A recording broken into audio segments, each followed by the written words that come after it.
Muchas gracias, Alberto. Muchas gracias por la invitación y la bienvenida. Comparto a todos los presentes.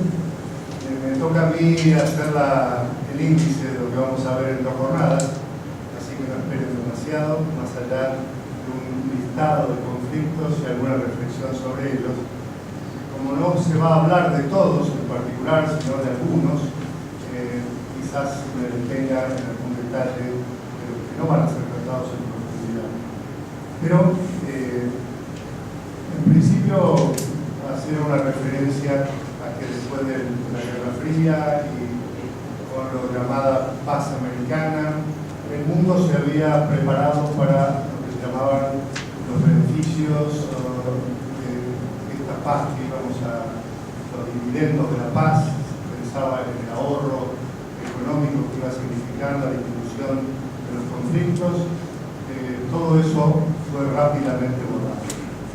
Y el mundo de hoy nos muestra, según el Global Peace Index, que pocas son las zonas en las cuales ustedes pueden ver aquí. Las verdes oscuras son las más pacíficas, las doradas con más conflictos internos, y el resto de los tonos van degradando su conflictividad. Nos muestran que son pocas las áreas del mundo que realmente se encuentran ajenas a la proximidad de un conflicto o afectadas por uno de ellos. Para tener una idea de los principales, he descartado aquellos que están un poco digamos, congelados por alguna circunstancia, u otros que han disminuido su belicosidad. Miremos un poco en orden alfabético solamente lo que son los conflictos en el mundo.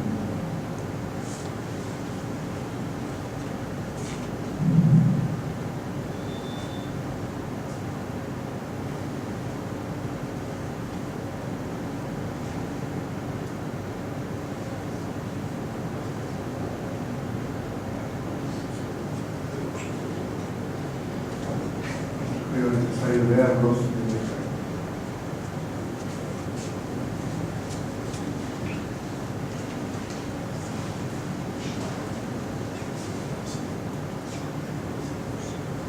Al decir Estados Unidos en varios desplazamientos, quiero decir que Estados Unidos está involucrado en los conflictos, no que tiene conflictos particulares, no que el Ferguson el actual, creo que están todos fuera de su territorio. Y finalmente, sin una localización geográfica determinada, lo que son las ciberguerras, los conflictos cibernéticos que en este momento se están desarrollando y del cual vamos a hablar algo. Las guerras en el espacio y toda la problemática creada por la aparición de un destructor de satélites probable en el espacio, más la prueba que hizo el gobierno chino hace años atrás con la autodestrucción de sus satélites en el espacio, más el conflicto por ocupación del Ártico, que la Federación Rusa ha dicho que no es necesario que vaya a ser presente allí porque ellos ya están, más el problema de ébola y las pandemias. Hay una gripe aviar nuevamente en desarrollo que empieza a asustar al mundo por su rapidez de contagio, y la piratería, como ustedes recuerdan, se mudó de las costas somalíes al Golfo de Guinea, pero que sigue presente. Estos son más o menos, para tener una idea, alrededor de 63 conflictos los ubicados geográficamente. Habrá unos 7 u 8 que yo he omitido. Podemos hablar de unos 70 conflictos vigentes, sin considerar los que puse al final sobre ciberguerras, guerras en el espacio, el Ártico, ébola, piratería, etc. Si miramos un poco el mapa, tratando de ubicarlos geográficamente, algunas referencias salen simplemente por mirarlo. La masa de los conflictos está en el hemisferio norte. De ellos, la mayor concentración se ubica en el Medio Oriente y en África, y nuestra zona aparece ciertamente como una zona de paz, lo cual nos tiene que alegrar en gran medida.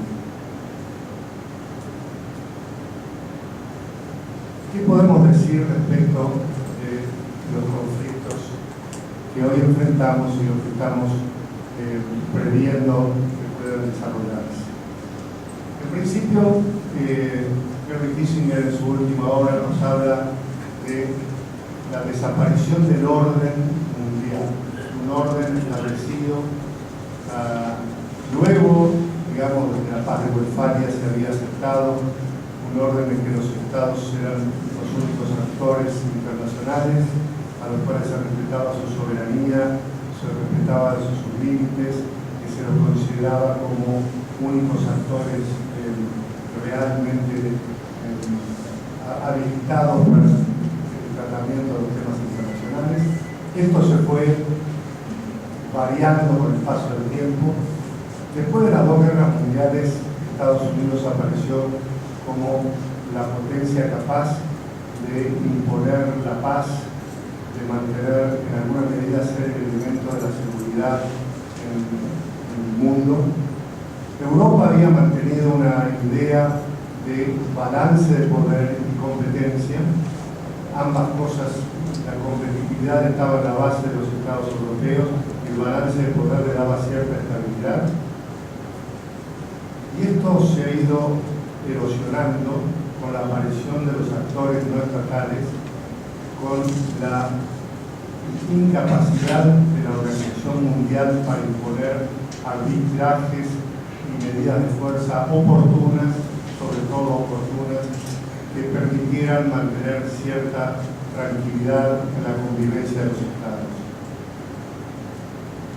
Hoy, además de esto, la emergencia de potencias que disputan el liderazgo mundial hace tener una visión multipolar no definida. Vamos a ver declaraciones tales como el presidente Putin diciendo: somos una potencia mundial, somos una potencia nuclear y merecemos el respeto que por tal tenemos que tener en el mundo. Y al presidente Obama contestando: Rusia es una potencia regional, es decir, ubicándola en una posición no de igual dimensión. A esto le agregamos que la aparición de armamentos de gran letalidad, ya no solamente a nivel de las armas nucleares, sino gran cantidad de armamentos con una letalidad y una precisión en su uso que han superado todas las expectativas para la época, han inhibido el empleo en las disputas entre estados. Los altos costos materiales, los altos costos humanos, de cualquier conflicto entre estados utilizando la letalidad de las armas modernas que presentan, hacen que se busquen otros métodos para desarrollar los conflictos entre los estados.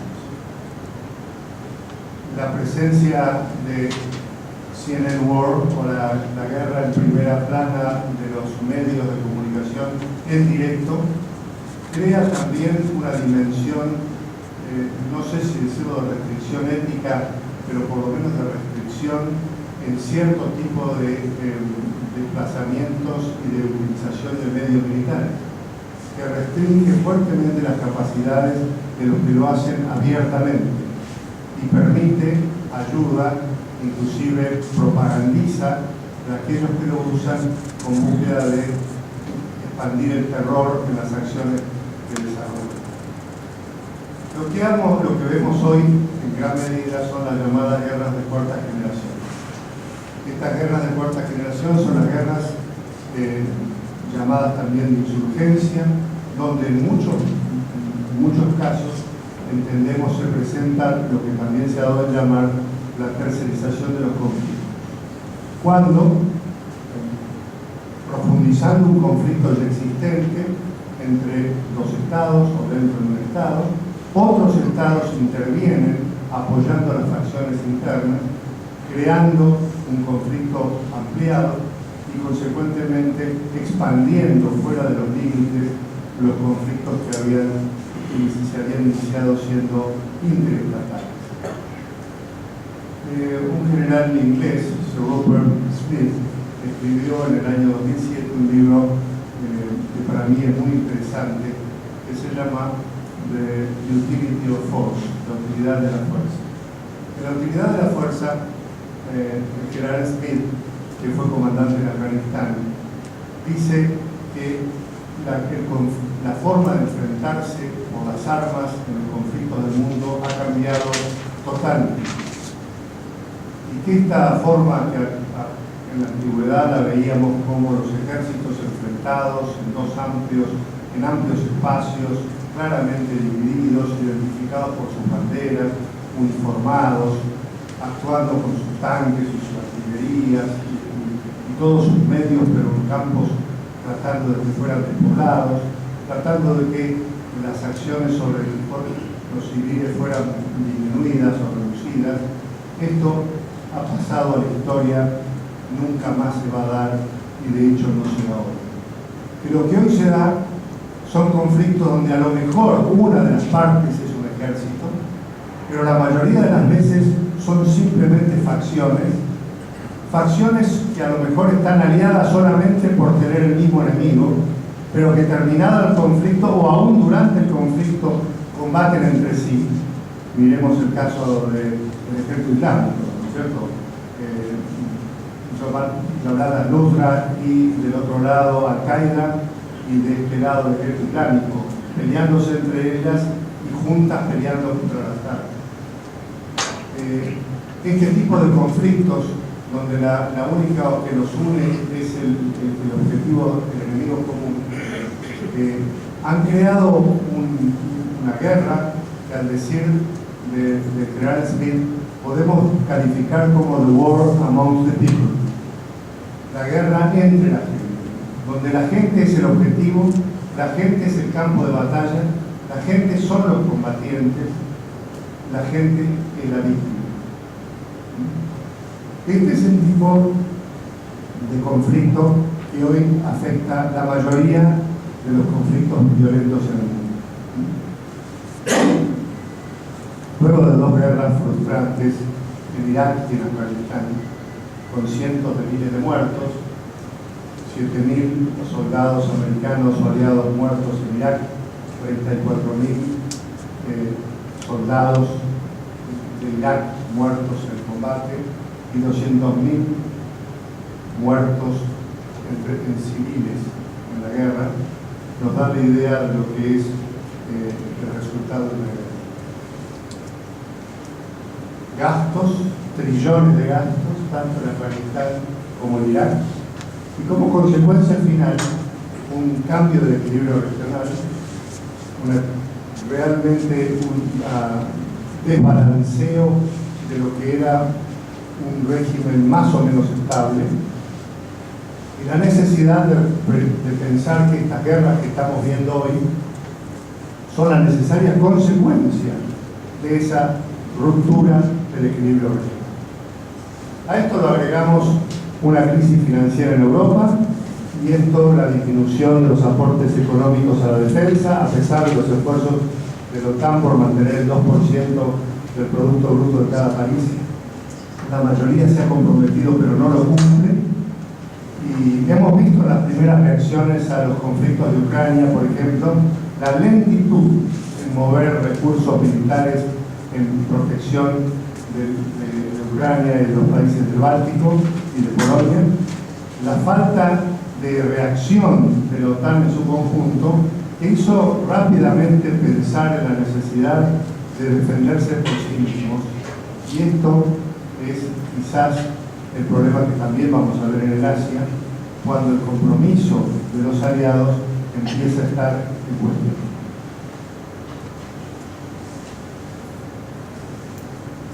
Hace no mucho tiempo,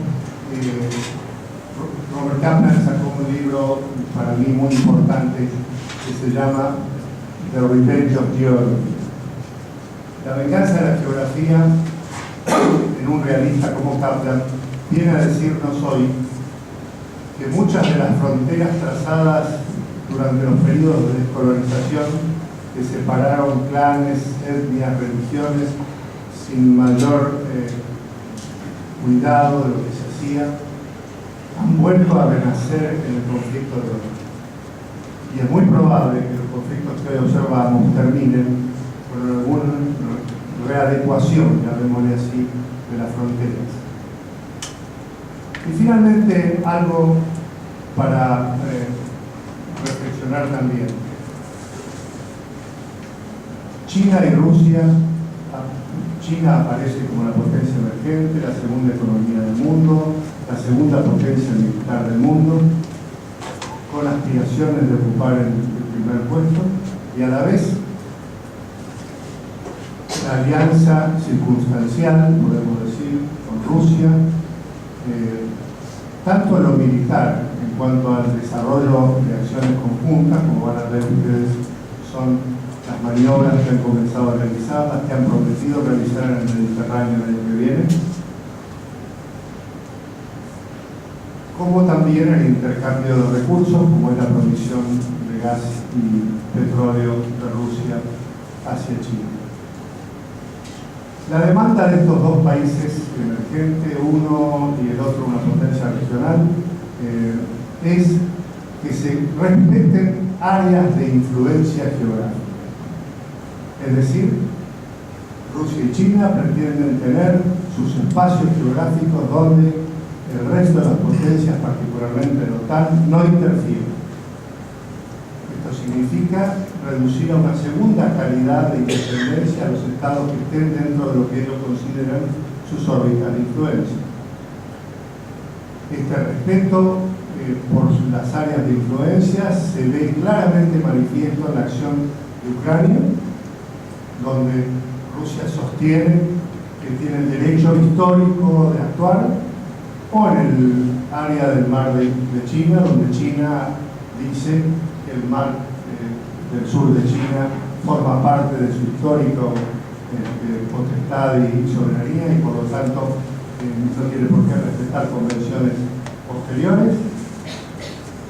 Este tipo de posiciones de respeto de áreas geográficas de influencia enfrentan una posición como la de Estados Unidos, cuyo secretario de Estado Kerry ha dicho que ha llegado el fin de la doctrina Monroe y que todos los países deben tener la capacidad de decidirse por sí, y que solamente son bienvenidas las alianzas en pos de la globalización, del libre comercio, la democracia, etc.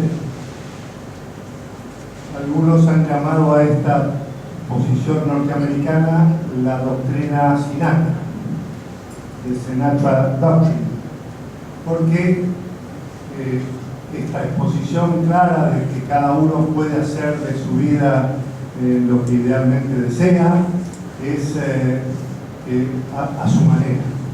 Cada nación puede expresarse a su manera. Y de tal forma, la doctrina esta de que cada Estado es libre como para orientarse en sus relaciones, en sus compromisos, es tildada por los rusos y también por los chinos como la doctrina Sinatra. Frente a todos estos conflictos, yo hice mención a Putin y su reclamo de ser considerado importante por ser la segunda potencia nuclear del mundo.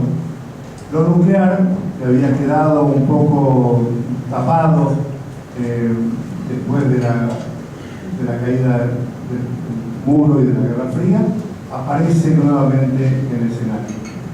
¿Por qué? Porque hay pruebas de misiles capaces de desplazar ojivas nucleares a mayor distancia, porque aparecen armas antimisiles que crean problemas para aquellos que basan su disuasión en las armas nucleares, y porque hay actores nucleares que están próximos a hacerlo uno y otros que no declarados pero que sabemos que existen, que complican el panorama no solamente mundial, sino particularmente en ciertas regiones. Todos sabemos que un Irán nuclear crearía un problema muy serio en todo el Medio Oriente. Esa entonces es la visión general para mí de los conflictos. Vamos ahora a correr rápidamente por ellos. Esta es la zona donde más conflictos se presentan hoy, donde las naciones allí involucradas están ya sin respetar sus límites sobre todo Irak y Siria, con algún riesgo para Turquía y también para Irán. Las guerras de Irak y Afganistán que han terminado, como ya lo dijimos, con trillones de dólares gastados, disolución de fuerzas iraquíes, un gran error americano. El haber disuelto las fuerzas iraquíes implica que hoy Irak no pueda defenderse. En 2 o 3 años no se puede conformar una fuerza armada, darle tradición, darle liderazgo, darle capacidad a sus líderes y pretender luego, con dotados de equipo nuevo, moderno y uniformes lindos, enfrentar ejércitos motivados por la religión. El resultado han sido las fuerzas abandonando sus armas, abandonando sus uniformes, entregando los equipos que habían recibido al enemigo, cuando no pasándose a las fuerzas del enemigo. Esta es la idea de querer crear una fuerza de la nada. Que en algunos otros también está la idea de que no importa que los militares existan, basta con que el día que haya conflicto les regalemos unas armas para que nos defiendan. Este no es el criterio de la defensa ni regional ni nacional, y aquí lo vemos en pleno desequilibrio, ¿verdad? Afganistán, después de 11 años de dominio y de control, ha tenido en el año 2012 la mayor producción de amapolas de su historia. Uno de los objetivos era frenar la producción de opio y su exportación hacia Europa. Pues el resultado es este. Y tenemos un conflicto afgano donde en lo que va del año han muerto más hombres de la seguridad afgana que todos los de la OTAN que murieron desde el 2003 hasta el 2002. Un conflicto que va creciendo, Talibán nuevamente ocupando espacios, ya en 2 provincias, tienen 3/4 de las provincias ocupadas, en fin, y Estados Unidos obligado a dejar 10.000 hombres para supuestamente preparar a las fuerzas afganas y ayudarlas a defenderse. Libia, ¿qué decirles? La OTAN se comprometió en este conflicto. 4 estados de los 28 solamente aportaron armas para actuar en el conflicto. De los 4 estados, uno solo puso munición, que fue Estados Unidos. El resultado fue, además de la muerte de Gaddafi, el regreso a las tribus, el regreso a la división, el regreso a la inexistencia del Estado. Después de varios intentos de tener un gobierno propio, en julio de este año se hicieron nuevamente elecciones para sobrepasar lo que era un Estado gobernado por teócratas, básicamente, que querían imponer la Sharia como ley. El nuevo Parlamento quiso ocupar, luego de las elecciones, con el nuevo Ejecutivo. El viejo no le permitió ocuparlo a la capital, en Trípoli, y se tuvieron que mover 1.400 kilómetros a Tobruk, y desde allí pretenden con un gobierno manejar el país. El país está dividido en 2 sectores claramente identificados y un conflicto muy fuerte desarrollándose en Benghazi, donde el general Haftar, que fue un general del ejército de Gaddafi, pero que luego se fue a Estados Unidos y pasó allí casi 20 años, ha regresado para conducir una fuerza con restos del viejo ejército de Gaddafi. Otra vez la recreación de fuerzas es lo que fracasa aquí. La complicación de esto es que se ha nombrado un delegado del ejército islámico para Libia, que ya está en Libia, es un ex detenido también en Buca, el campamento americano en Irak, donde se formó junto a Baghdadi y junto a varios más en la prisión, se desarrollaron el plan que hoy están en ejecución. Siria, ¿qué decirles? Todos están contentos de lo que está pasando en Siria. Solamente mencionar la parte más grotesca y dolorosa de esto: 4 años de destrucción, 170.000 muertos, 8.7 millones de desplazados y casi 4 millones de refugiados. Reconstruirla hoy en Siria, muy mal calculado, habla de 165.000 millones de dólares, equivalentes a 18 años del presupuesto normal sirio, que no es el actual. ¿Qué va a quedar de las ruinas romanas? ¿Qué va a quedar de las grandes ciudades que se mostraban en todo Medio Oriente como una atracción para el turismo y que realmente tenían un desarrollo razonable? En fin, el ejército islámico viene a complicar más porque pretende soberanía territorial. Y aquí tenemos la participación de las potencias europeas, americana y rusa. Rusia, preocupado por mantener la base de Tartus, muy importante porque es la única base del Mediterráneo, va a seguir apoyando al gobierno de Al-Assad. Al-Assad, que maneja un ejército donde el 70% de los oficiales son alauitas, el 40% de la tropa es alauita y consecuentemente tienen motivación religiosa para defenderse, pero que carecían de capacidad militar para enfrentar a la insurgencia. Siria había mostrado en la guerra del Líbano la incapacidad de actuar contra la insurgencia. Actuó en el Líbano como actuó acá cuando destruyó Homs. Tiró con artillería dentro de su propio territorio. Destruyó la ciudad y recién cuando no quedaban escombros, más que escombros, intervino con infantería. Fue necesario que viniera Hezbollah, enviada por Irán, que sabe de guerra insurgente, para dar vuelta a los resultados de la contienda que llevaban muy malas a Assad. Yo diría claramente hoy que Irán y Hezbollah son el único freno a Al-Qaeda, el ejército islámico. Y los moderados grupos sunitas que siguen combatiendo en Siria no encuentran liderazgo, están desarmados. El ejército sirio libre reclama armamento y todavía no lo tiene. Y esta falta de liderazgo se suma a la falta de una clara visión política del resultado final. ¿Qué va a quedar de Siria? Entre todo esto aparece un nuevo actor, Baghdadi, Abu Bakr al-Baghdadi, un hombre que también aquí se le echa culpa a Estados Unidos de la falta de visión.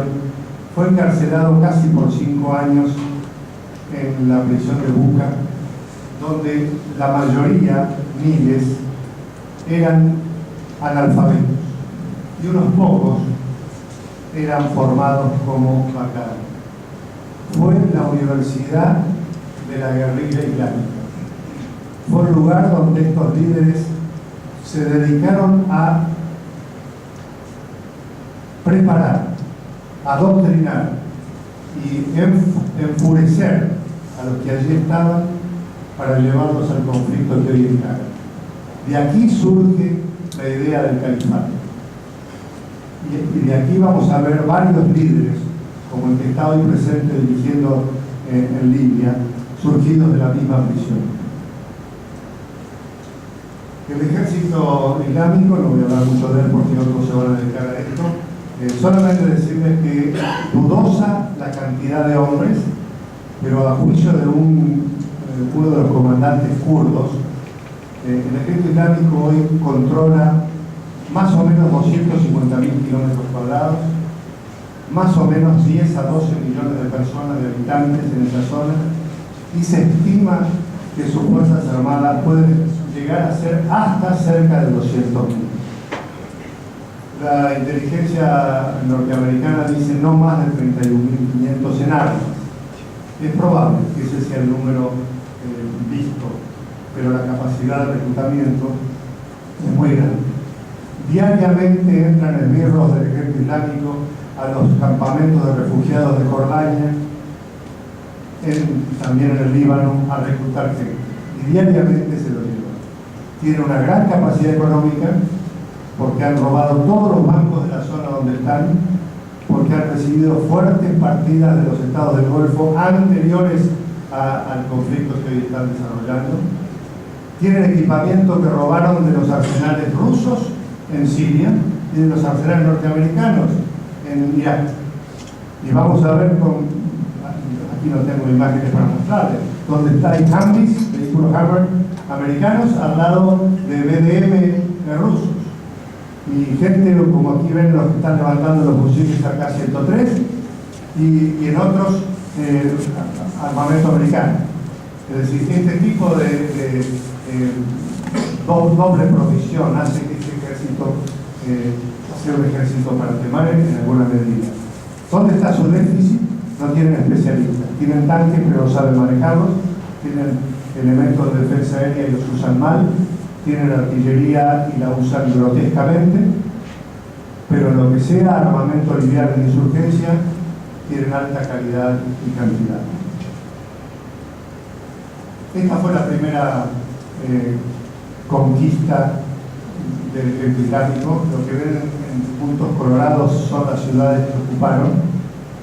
Luego de mucho pelear, y básicamente gracias a los kurdos, la reacción del pueblo kurdo y a las milicias chiitas que se formaron gracias a una serie de enviados iraníes, Irak todavía no está en manos del ejército islámico.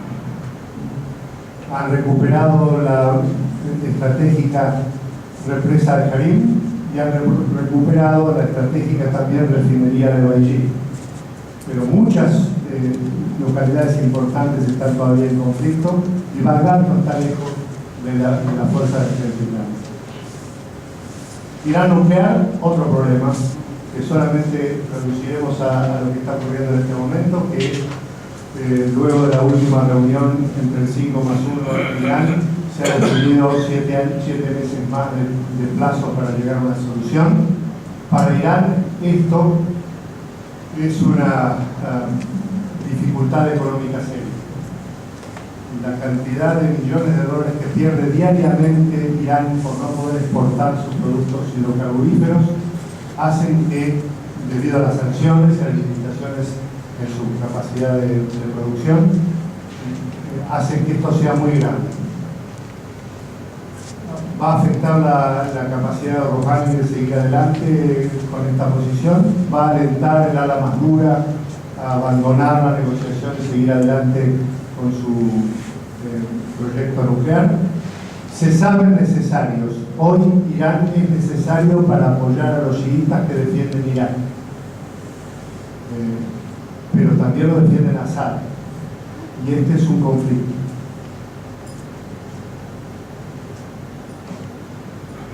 Obama mandó una carta a Khamenei, no sabemos qué decía, pero fue previa a la reunión que tuvieron y que ha fracasado en términos de resolución. Quizás haya algún acuerdo para la acción en Irak. Israel-Palestina, de esto van ustedes a escuchar una brillante exposición posterior. Solamente decir que estamos en las consecuencias de lo que fue la operación Marker Protector y que fue una operación desde el punto de vista militar bastante fructífera en términos de la destrucción de túneles y materiales en la franja de Gaza, pero desde el punto de vista de la opinión pública ha sido una vuelta a la oposición a Israel. Desde el 2006, en la guerra del Líbano, cuando entraron, recuerdan ustedes, en la búsqueda de los soldados secuestrados, hasta ahora Israel no ha logrado revertir la opinión pública internacional en contra.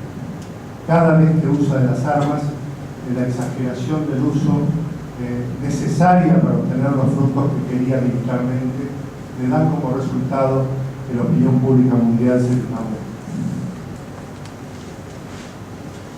Estos son los resultados de la última de la operación Marker Protector.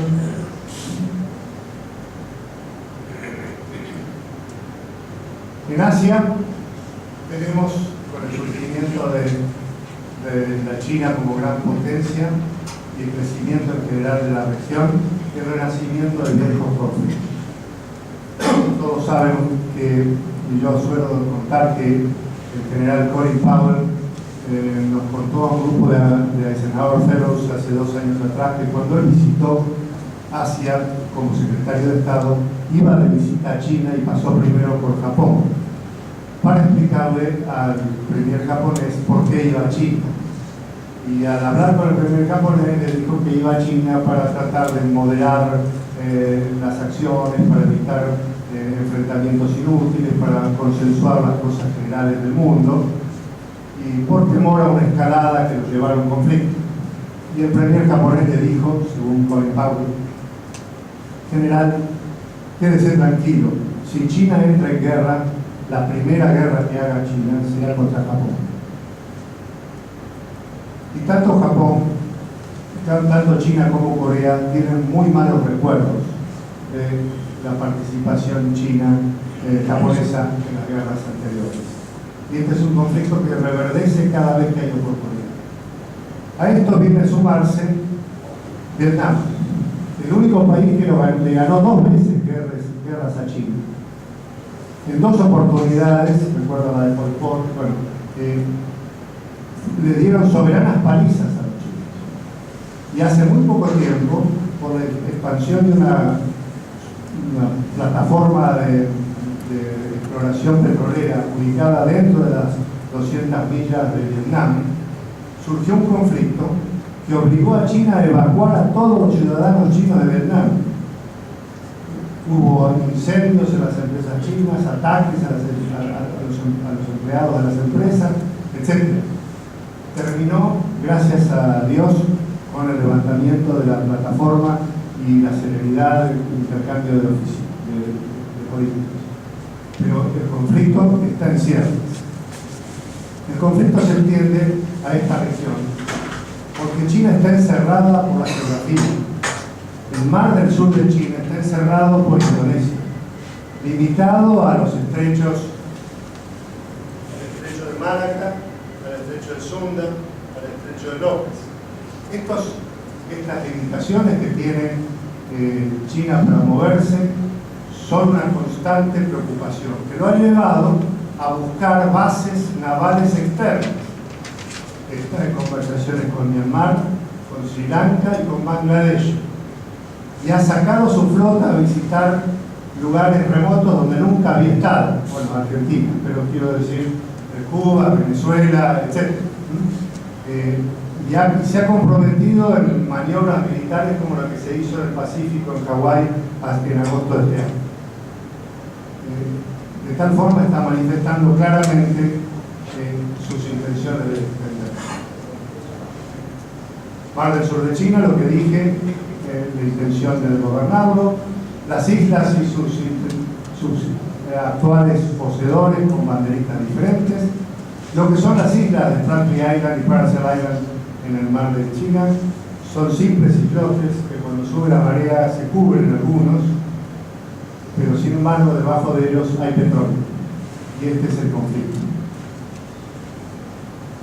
China, segunda potencia mundial, y un portaaviones, que es la muestra de su deseo de desplegarse más allá de su origen. Y por último, su progreso tecnológico. Hace pocos días atrás ha mostrado en el aire el nuevo caza stealth, es decir, no reconocible por los radares, J-31. Muchos hablan de parecidos con el F-35 de los aliados occidentales. Estos son algunos de los puertos de abastecimiento de la flota china. Ucrania, ustedes conocen el problema, pero básicamente aquí está el tema. Crimea, separada de Rusia, necesita un corredor para alimentarse. ¿Puede ser un puente en el estrecho del Kerch? Sí, tiene 5,5 kilómetros de año, de largo que no se ha hecho. El problema es Transnistria, los problemas de Azerbaiyán, Armenia, etc. Georgia, Osetia del Sur y Abjasia, por supuesto. Y el otro problema relacionado con el conflicto, la provisión de gas de Rusia hacia Europa. En África van a tener ustedes una exposición detallada, solamente decir que China, Estados Unidos, Francia y otros están activos en estos conflictos, que la mayoría de los conflictos tienen orígenes tribales, de recursos, religiosos, de dinero y de poder. En América Latina, pese a todo, México exhibe el triste resultado de 70.000 muertos, Colombia está enfrentando la paralización de sus conversaciones de paz. Perdón. Brasil, que pasó la prueba del Mundial de Fútbol, también de la presencia del Santo Padre en la reunión de la juventud, y se prepara para las Olimpiadas con muchos temores. Solamente para mostrar una parte de lo que es la seguridad de Río de Janeiro, el complejo Maré es la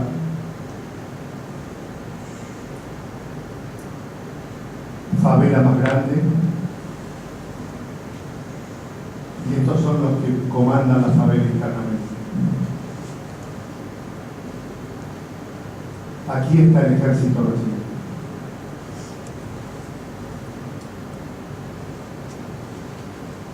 Y su intento de pacificar internamente. Final, es necesario un nuevo orden mundial que refleje las potencialidades y capacidades de los actores principales. Hay nuevos actores y habrá nuevos roles. Los ejemplos del ejército islámico pueden extenderse. Millones en África y en Latinoamérica pueden encontrar modelos. Huntington puede haber indicado cuál es el problema al mirar hacia las civilizaciones más allá de los recursos y los límites. Una acción cooperativa de integración de fuerzas, de defensa, de sistemas de alerta temprana pueden prevenir. Es necesario tener los medios para hacerlo. Pandemias, recursos naturales, ciberataques. En síntesis, lo que vamos a ver en estas dos jornadas es un mundo no tan pacífico.